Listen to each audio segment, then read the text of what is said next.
saya lihat beberapa netizen memang sangat menyayangkan si Dedi ini mengundang Ragil ini ya, membahas tentang G tersebut. Dan dia ada juga beberapa hal yang dibahas tentang lesbi aja juga ya. Beberapa video Dedi juga akan ada yang membahas tentang lesbi dan G juga, bukan Ragil yang aja.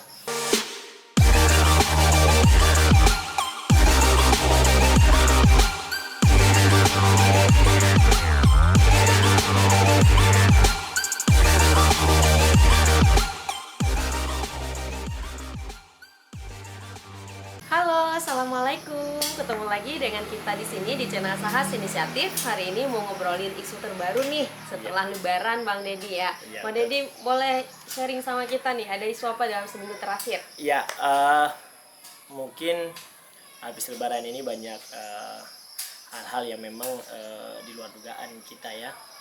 Yang pertama adalah bisa mudik, ya. Terus mudiknya 85 juta orang yang mudik di se-Indonesia ya. Habis itu yang menggemparkan adalah Deddy Corbuzier ya, salah satu konten kreator, artis dan public figure di Indonesia, dan juga raja podcast di Indonesia juga ya. Dari salah satu raja podcast dikarenakan dia mempunyai subscriber YouTube sekitar 18 juta lebih. Kenapa dia menjadi heboh belakangan ini? Dia membuat membuat clickbait ya, atau membuat judul yang memang kontroversi ya. Di salah satu wawancara dia beberapa hari yang lalu, salah satunya adalah dia mengundang Ragil ya. Ragil ini diundang karena dia memang lagi kontroversial ya, karena dia juga seleb TikTok ya, dan dia juga aktif di Instagram. Kenapa menjadi booming dan menjadi kontroversial podcastnya Deddy Corbuzier ini adalah di mana dia membuat, pertama adalah dia membuat satu judul di mana dia membuatnya adalah tutorial menjadi gay di Indo, strip gitu ya. Nanti saya share ya di bawahnya videonya. Terus di situ dia mengulas tentang bagaimana si G, bagaimana pendapat G, dan bagaimana si G-nya diterima di Indonesia, bagaimana G itu dia menjadi seorang G itu bagaimana, dan lain-lainnya. Banyak hal dalam 1 jam yang dia bahas. Terus di mana kalau letak kontroversinya adalah di mana budaya Indonesia ini tidak mengangkat, masih sangat tabu ya, masih sangat tabu, masih sangat terpinggirkan, masih sangat menjadi aib besar itu membahas tentang seseorang tuh gay. Terus apalagi sekarang fenomenanya banyak orang-orang udah berani mempublis gay tersebut. Tentang sosok Ragil ini, dia memang terang-terangan ya mempublis dia punya suaminya orang Jerman, kalau nggak salah orang Jerman, terus dia nikah di Jerman, dia tinggal di Jerman sama suaminya, dan dia juga kalau kita lihat di TikToknya sangat senang-senang saja ya. Tapi kalau diangkat di Indonesia dan hidup di Indonesia dan dia mengkampanyekan ya, dia mengutarakan G itu dan menjadi contoh bagi orang anak-anak yang generasi, itu yang nggak bisa diterima oleh orang Indonesia. Dan di agama Islam juga G itu tidak bisa LGBT ya, yang nggak cuma G aja, tapi LGBT secara keseluruhannya juga tidak bisa diterima juga. Di dalam agama kita juga itu salah satu penyakit ya, salah satu penyakit disebutkan, karena waktu Nabi di masa Rasulullah SAW juga ada satu orang yang suka sama sesama jenis, tapi dia disuruh keluar dari Madinah dan dari Mekah dan Madinah, dia suruh keluar, dan kalau dia sudah sembuh dia boleh balik kembali ya. Saking gay ini juga ada. Dan juga ada beberapa saya membaca artikel bahwa Nabi juga dulu sangat mengkhawatirkan kaum Nabi Lut ini akan bangkit kembali, di mana kaum Nabi Lut ini juga dulu kan sempat dilaknat sama Allah Ta'ala dan punah ya kaum Nabi Lut. Jadi jangan sampai kaum Nabi Lut ini akan timbul kembali.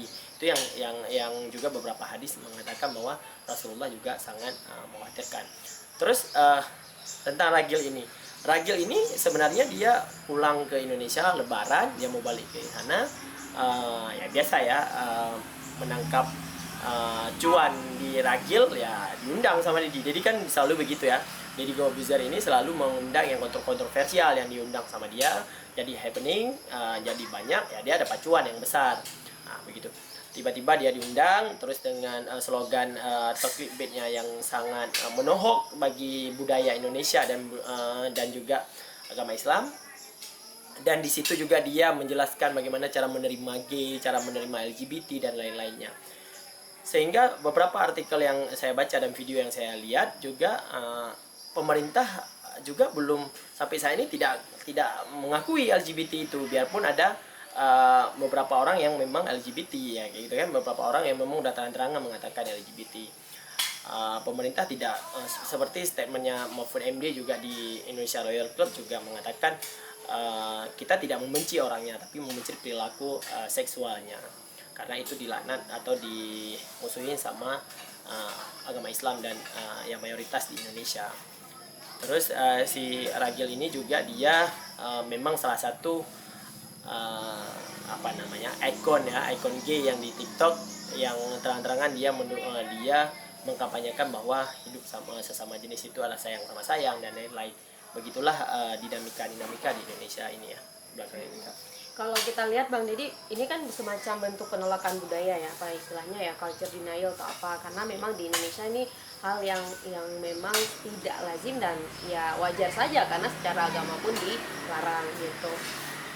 Kalau kita lihat di sini Bang Deddy, mungkin nggak ya kayak anak-anak muda atau lebih ini lagi generasi Z kali ya yang masih remaja ke bawah itu yang tidak bisa memahami lagi gitu, yang mana ditolak oleh budaya, mana yang diterima oleh budaya gitu. Mereka nggak bisa memilah dengan baik, sehingga ya mereka juga repost gitu loh Bang Deddy. Iya, sebenarnya kan dia di Indonesia ini semua culture atau semua budaya, ada istiadat, budaya, agama itu belum bisa menerima di LGBT secara keseluruhan ya, bukan cuma budaya aja, tapi memang perilaku seksual ini menjadi sangat menyimpang ya. Beberapa pepatah mengatakan bahwa serendah-rendahnya binatang pun tidak akan menyukai sesama jenis. Itu banyak juga orang mengatakan, kan komentar netizen kan begitu kan. Tapi belakangan ini di beberapa negara juga menyebutkan bahwa LGBT ini atau itu bukan lagi penyimpangan seksual. Nah, jadi kan beberapa udah ada mulai dikeluarkan statement atau penelitian terbaru bahwa ini bukan salah satu penyakit, bahwa ini adalah naluriah yang memang jati dirinya yang ada di dalam dirinya ya mau gimana kayak gitu ya, tapi bukan satu penyakit dan bukan satu perbuatan yang menyimpang. Tapi di Indonesia tidak bisa ya, regulasi kita juga tidak bisa ya, itu baru Indonesia secara keseluruhan. Di Aceh juga tidak, di Aceh malah lebih fatal lagi ya, lebih fatal, bukan fatal ya, lebih tegas lagi di dalam penerapan hukum syariah Islamnya. Di Aceh LGBT itu kena hukumannya adalah 100 kali cambuk di muka umum ya. Itu sama juga sama juga dia berbuat zina ya di dalam ini. Ya itu di Aceh ya secara khusus yang menerapkan syariat Islam. Tapi menjadi kekhawatiran sekarang ini adalah di mana kalau semakin masifnya orang ini berkampanye akan menjadi bumerang bagi ibu-ibu atau bagi anak-anak generasi Z yang tadi kita bahas, generasi Z di mana dia tidak ada lagi menyaring apakah betul apakah enggak ya, apalagi nanti datang orang-orang yang dari luar, orang yang bukan membudaya sama kita, jadi dia nanti akan mengiming-imingkan sesuatu, jadi ada terjerumus dan lain-lain. Itu akan menjadi kekhawatiran yang sangat mendasar ya, di mana sekarang ibu-ibu yang saya lihat di beberapa komentar itu adalah dia menakutkan generasi selanjutnya ya, dia anak-anaknya dia. Tapi ya bagaimanapun hal-hal yang begituan yang memang tidak patut dicontoh oleh masyarakat secara umum, apalagi yang masyarakat kita secara beragama Islam ya. Karena kan kalau kita lihat konsumsi generasi Z ini ya, kalau kita bilang milenial mungkin udah 90 ke atas ya. Soalnya generasi Z ini kan benar-benar yang masih sekolah gitu ya Bang Deddy.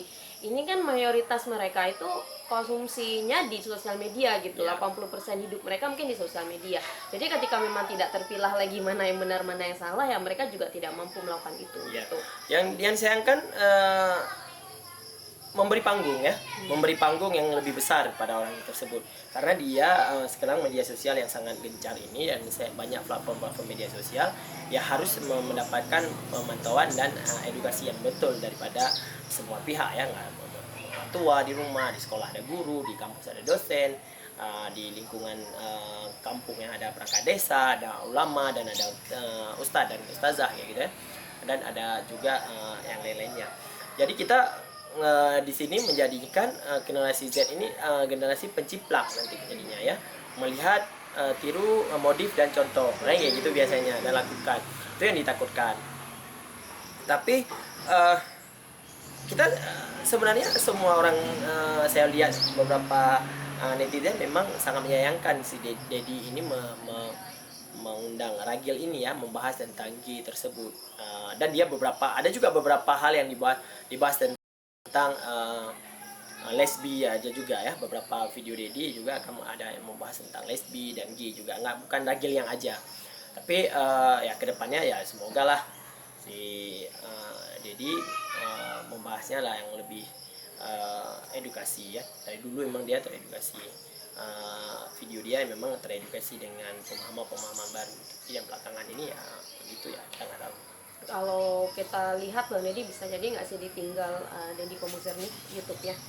Enggak sih, kalau Indonesia ini kan Booming orang sebentar ya. sebentar, habis itu ya hilang. Ya, semoga lebih clear aja ke depan ya Bang Deddy. Mungkin untuk bagi generasi kita udah bisa milah-milah nih, tapi generasi Z kan gimana ya, siapa yang akan bertanggung jawab.